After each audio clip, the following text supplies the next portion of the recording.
that big dark shadow and the rotation. Yeah, you could absolutely see it rotating and around in a circle beyond our normal clouds at the horizon. Yeah, those are clouds on the side of that planet right there, rotating right past you. And the asteroid drag-off trails, and this is onsetting Urri and Natu's moon right there in front of us. And this is that Urri whiteout I'm talking about. That's the side of Urri right there, rolling in front of you. Like giant ribs as well. It's like it's got giant ribs. Yeah, they're pretty close and pretty over the top of us, and the world is seeing. You know, of course, the hilarious thing about all of this, and I posted this again today. The truly amazing thing about what's going on is it's happening right in front of our faces, and society doesn't know that it's going on, and they don't even know that they don't even know. Yeah, I like that picture that you've got that you posted. Yeah, I post that all the time, going, you know, society does not know that there's something happening right now, and they don't even know that they don't even know. Don't even know they don't know. That's true. Yeah, it's kind of spooky, and it's happening. You know, I had a comment down my personal page this week, and I reposted a Radio Wasteland video where Chauncey refers to me as the expert on Nibiru. And so one of the comments was, well, Sam, how can you be an expert on something that doesn't exist? And my response to that person was, how can you be so oblivious to something I've known about for 44 years? And it's all point of view. And it's either you accept this information or you don't. And if you don't know, you don't know, or you don't know that it's happening because you've never been informed, well, I'm terribly sorry. That's why we're here informing you. And you have to take that leap of faith that, you know, just maybe we know what we're talking about, because we've had 14 years at it and 44 years of me knowing that this was coming to bear. And otherwise I would not be the expert that I am, working off the science that we've gathered. Yeah, look what's going on behind the direction of those normal clouds. This is what I always talk about. Learn to look at the secondary clouds in the background. Yeah, you can see these rotating planets right in front of your face. Yeah, and you can't decide if those are like asteroid trails going across all those lines. Like, I mean, well, could easily be a lot of sea trails up there. It look like sea trails galore. It looks like they're trying to hide what's rolling over the top of us. See, I have a lot of videos, Sam, where I slow them down and I watch them really closely, and 9 out of 10 times there's no planes. Like, there's no planes. It looks like two little dots like that, because I've tried to zero in on them, and sometimes they've got the cheek to make it sound like a plane. Well, they might even be drones. You know, really tiny, small some of them are drones, man. Maybe they moved on to the drone technology here locally with our local government, or I mean, we've even seen examples of possibility of space chemies, where the other factions who are out in space could be covering in front of their planet for some reason as well. I'm not going to, conspiracy finger point, but we've seen a lot of examples that they are trying to hide it. Right. I mean, because there are plenty of times that I go out, especially at sunset, and go live on TikTok, and I'll be out there for hours, 3 hours, and I'll even keep track of how many planes I do see, because we talk about it, but that's just it. At the most, one night I counted like 24 planes, which is my most that I counted was 12, and I'd lost count by the time I got to 12. I thought, no way. There was millions of like this. It was like this. It was just streaks everywhere. So 24 planes. Streaks, yeah. You can't even count all of them sometimes, but. So there's more going on than just them spraying. That's what I'm saying. Because you can watch it. You can see for yourself. Yeah. So. Yeah. And yet there are space clouds also. So. Clouds do exist in space. All you got to do is interject some water, and it leaves a cloud. Yeah, that big dark shadow right dead center in front of us is a planet, and you can't argue with the light blue versus the dark blue. And of course, just go to YouTube and watch Nibiru Followers Anonymous and see all of the shorts that Rebecca has been putting out. Awesome. Thanks. And I mean, we are tired of trying to say this to people, and them doubting us. And then we've got a decade plus information and knowledge, and yet these people look at us like we're the crazy ones. And in actuality, unfortunately, Right. people are uninformed, and it's like so blatantly uninformed. It's scary. It's scary that we know stuff and they don't. It's weird. Well, How can you that, miss it? but I don't know. I do not know how everybody, generically, most people are missing this. But then people Wouldn't don't you take say time to go outside and look scary? up anymore. is the people that are not willing to listen or change their minds. That's the worst of Well, it. if that was real, we'd be dead by now. Because, they take into account gravity. It's like, oh, they're going to crash into us. Planet X, the destroyer, or Nemesis, the destroyer. And they've got all everybody's brain preloaded. Or if you talk about aliens and UFOs in public, well, then you're a nut job. Well, a good portion of people are, but there are some real stories. This is what I talked about earlier. You have to learn, to be discerning in the truth and in the lies. You have to look up. You have to fact check the truth. You have to fact check the lie. You have to learn for yourself what's right, what's wrong. You cannot take things at face value just because somebody across the fence or at the office water cooler told you something. If you've got a question, go look it up. My God, you've got a computer in the palm of your hand that's 10 times more powerful than what they flew to the moon on. And yes, they did fly to the moon. And there's people out there that don't even believe that. So, Yes, Thunder. It does you look just like gotta the wade clouds are through much it lower.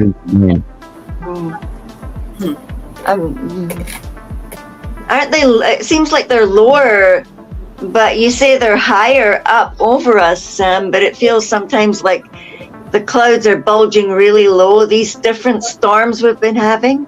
Well, we got It's as close if- passing planets.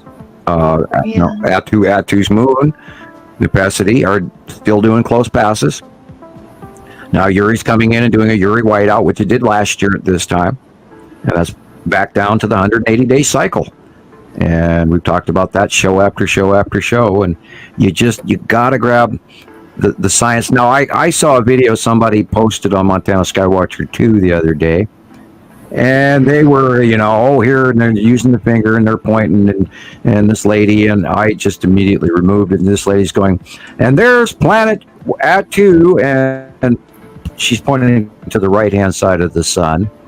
And then she goes on to say, yeah, it's a big, huge water type planet. And blah, blah, blah, blah. And I immediately went, okay, remove. Because A, Attu is not on the right hand side of the sun. B, Attu is not a water type planet. Attu is a gas giant.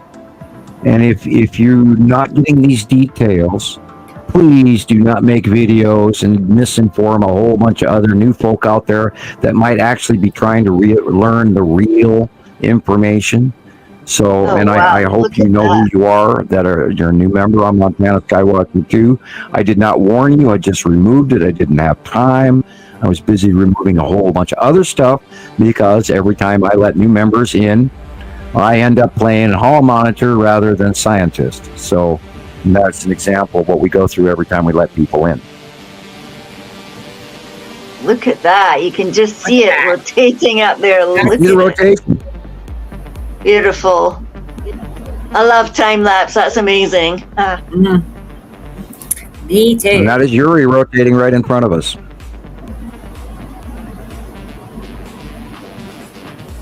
Wow. And we talk about this on these shows all the time, and people that go, well, all we see is just clouds. All we see is just clouds. But if you're at that stage where you want to learn more, you have to actually dive in.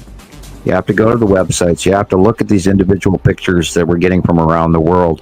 One capture, one video, one show, one example isn't going to answer all your questions, because we're talking about 14 years of documentation, and we can't teach you that in an hour or 2 hours or 5 hours. You actually have to put the time in, and that's why the experts have become the experts on this program, is because they did put the time in. They learned the difference. They got corrected when they made mistakes.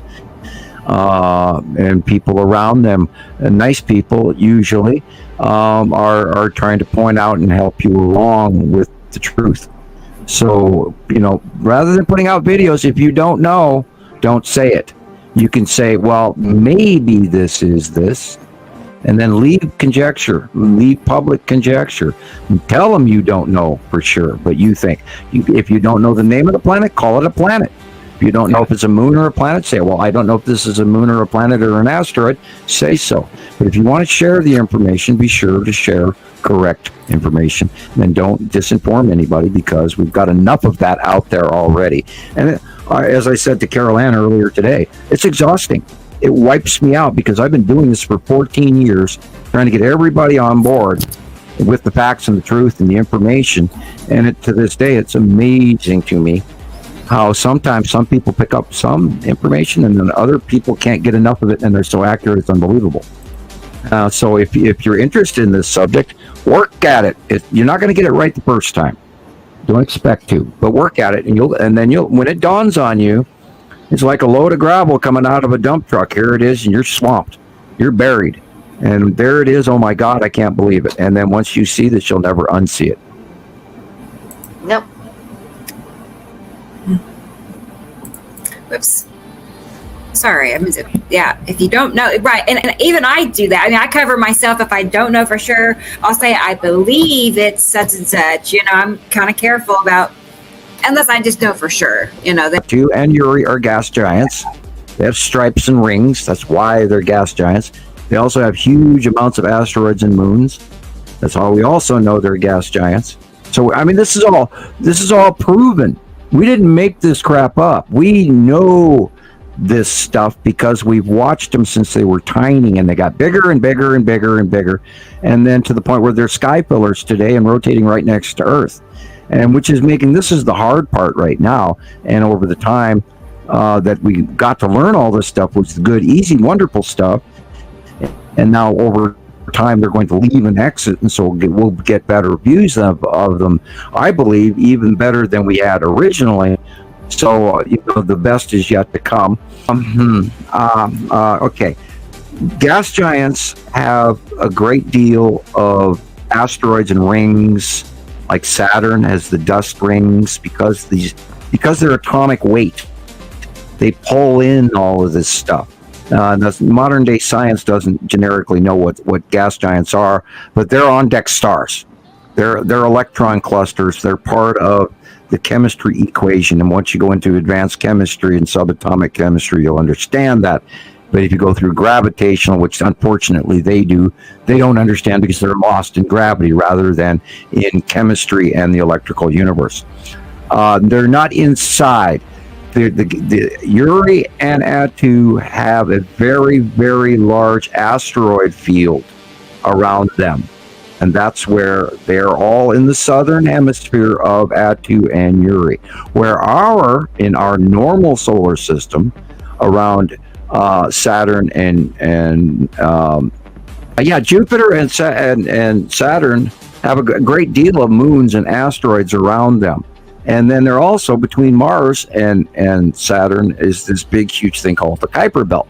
So there's these huge amounts of debris and asteroids around gas giants, because they're electron clusters and they have an atomic weight. And that's why they pull all the gases out of space into their atmosphere, because it's this big electrical bubble. So you have to view space as more than just a gravitational thing. You have to view it as an electrical cell, almost like a life cell, but it's actually an electrical bubble, a magnetosphere that holds in all of these things and holds attached bodies, negatively charged bodies. Because asteroids are neutrons, planets are protons, and then you also have electrons, which are gas giants. Protons, neutrons, electrons, subatomic chemistry, shell structure around a star, which is a central atom. Yeah. See, I didn't know all that. Yep, that's why the top and space astrophysics and Yeah. there's the same set of rules, and that's the thing Einstein could never figure out. That's the unification model according to Hofman. So, 1978. Where's my Nobel Prize, please?